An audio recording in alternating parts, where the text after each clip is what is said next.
I'm a third. I share a name with my dad and my grandfather. No other man in my family was interested in magic. I wasn't interested in magic. But when I was 9, I asked for a baseball glove for Christmas. I got a magic kit. It's the only thing I remember getting for Christmas that year. By the time I was 16, I was performing on cruise ships and private events. I started going to these big conferences. I started taking people, putting them in boxes, cutting them in half, putting them back together again. My ability to make people wonder gave me a chance to live my dream. Now, when we watch magic, we must think we're about tricking people, right? And ironically, I don't think that magic trick is only about that. It's about engaging with this sense of awe and wonder. It's about leading us to ask some deeper questions about what life is all about. Come to find out, scientists have actually partnered with magicians and done brain scans while we do magic tricks for them to try to understand how our senses are perceiving the world around us. And what they discover in every single study is, one, they confirm seeing is definitely not believing. We're not great at determining what's true by our senses alone. But they also confirm that while seeing isn't believing, it's more true to say that believing is seeing, because it's what we choose to believe that informs what we see. So if we move from the idea of believing as seeing to this wonder and curiosity is simply wonder in action being put to work, let's just pause and ask the question, what if? Like, what if there's more going on around you right now than you can currently see? What if there's some magic waiting for you to experience, but right now you are missing it? And the only reason you're missing it is not because it's not there, it's because you don't see it. But what if your ability to see it has to do with your belief that it exists in the first place? And what if not only there is magic around you, what if there is magic in you that you're currently not leveraging or fulfilling? What might happen if you also turn inward instead of only looking outward? What if there's more to life than meets the eye? Today is not one of those how-to pick up a few extra life hacks or 3 tips to make you more productive at work. Instead, what I want to offer you today is a new paradigm, a different way, hopefully, to see the world that might update your perception box, that you can take that paradigm and then hold up to any problem that you're facing in your life and work and hopefully get some value out of it. Does that sound helpful? You guys down for that plan? Okay, that's about half of you. The rest of you, close your eyes. We'll tell you when it's over, okay? We won't make you sit through it. That paradigm is this. It's very simple. Start with wow. Start with wow. I don't actually have magical powers. So if this is just a trick, where does the magic lie and why do we call it that? The magic exists in your mind and you're experiencing it. You're feeling that sense of wonder, and that wonder is extraordinary. But in 2025, in modern times, wonder feels somewhat disruptive. We're conditioned to feel really uncomfortable with wonder, which means we don't really linger in the wonder. We skip straight from wow to asking how. So wow or how? Here's the goal today. If you're in a how season, how is a great question. We have to figure out how things work. But how do we make sure that despite honoring the healthy how part of the process, we always start with wow? We just can't start with how, that's all. So let me ask you that question. In this season of your life, on your team, in your family, in your personal friendships, how much magic are you missing simply by howing the wow to death? How much perception in your perception box is being limited simply because you're going around going how, instead of just letting wow and wonder breathe? Why do we love organizations like Unlikely Collaborators? Because they let wonder breathe. Nothing is off the table. We're like, hey, possibility thrives here. They recognize that there is a time for wow and there's a time for how, but they are 2 different stages of the creative process, and that wow is the pathway to healthy how. And yet people come to us sometimes even with amazing ideas. Sometimes it's kids, it's teenagers, sometimes people on our teams, and we're like, how are we going to do that? It was like we kicked the magic right out of their souls by not letting the wonder breathe. And sometimes these admittedly average ideas never have a chance to develop into extraordinary magical ideas because we howled the wow to death. When wonder fades, so many things change, but you've been conditioned by the information age to start with how, because now if you watch a magic trick that you don't understand the secret of, what do you have a tendency to do? Google it. The flip side to this is having rapid access, seemingly, to the answer to anything has helped me live under the illusion of certainty. And that psychologically reconditions us to feel so uncomfortable with mystery that mystery ends up feeling disruptive, that we want to crush the mystery and wonder the moment we feel it. It has set us up to struggle in the transition we are currently experiencing as a culture, because the information age, where how people thrived, that information age, I believe, is over. We're moving out of the information age into what a growing group of leaders is referring to as the imagination age.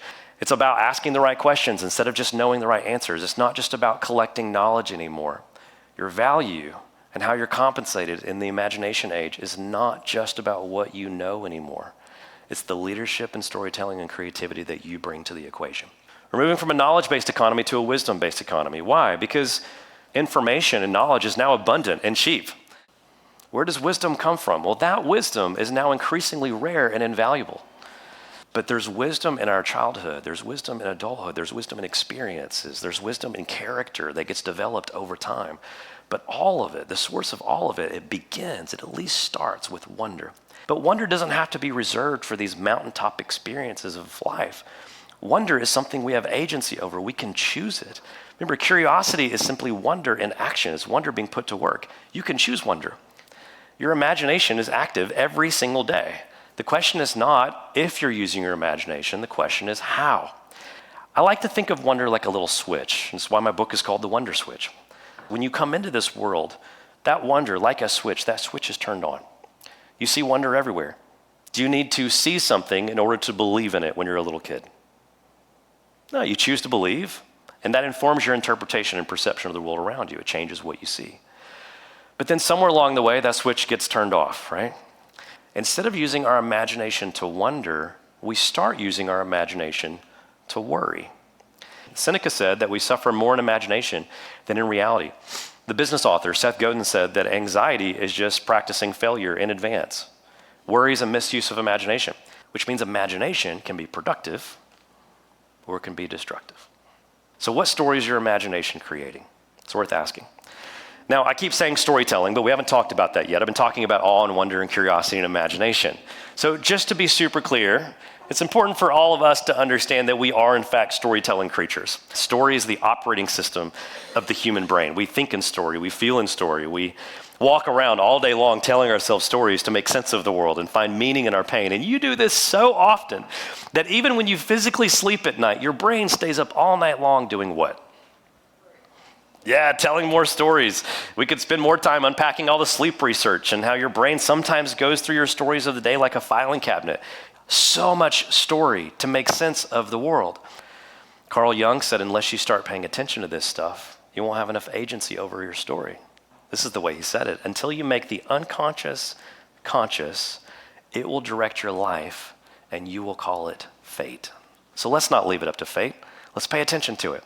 We call that narrative intelligence. Narrative intelligence is just a growing and awareness of these stories that we tell ourselves, the stories that are telling others, to understand what narratives those stories are anchored in so we can pay attention to them, catch them, change them, update them when necessary. Where does storytelling and this work around narrative intelligence start to intersect with the role of awe and wonder in the world? It's a great question. You want to change the story? Wow moments are inciting incidents in our story. If wow moments are inciting incidents in our story, then wow moments catalyze change. When you create wow experiences for others, they can change the stories that people are telling themselves.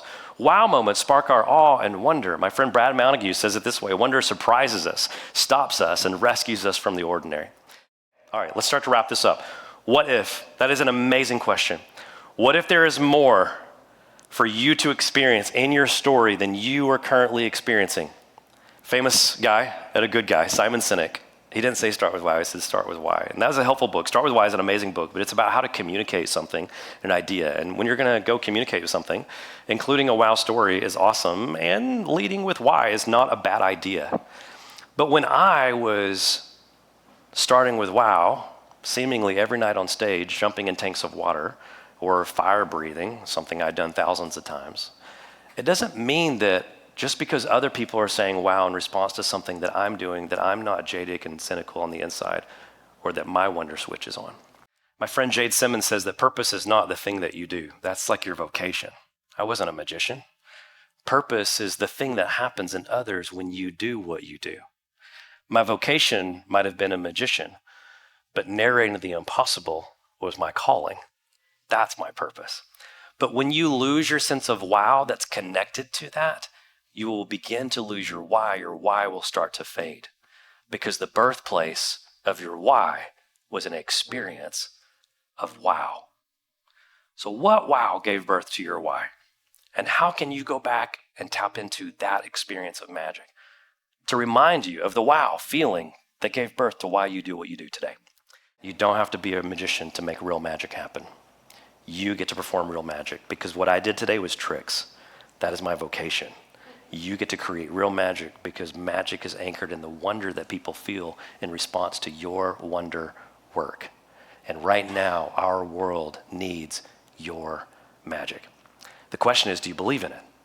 Roald Dahl famously said, those who don't believe in magic will never find it. Albert Einstein said, you're as good as dead as if your eyes are closed if you can't. That's because seeing is not believing. Believing is seeing, and what you choose to believe, even if you can't see it right now, it has the power to change what you eventually see. So what story are you currently imagining? My friends, the imagination age starts with wow.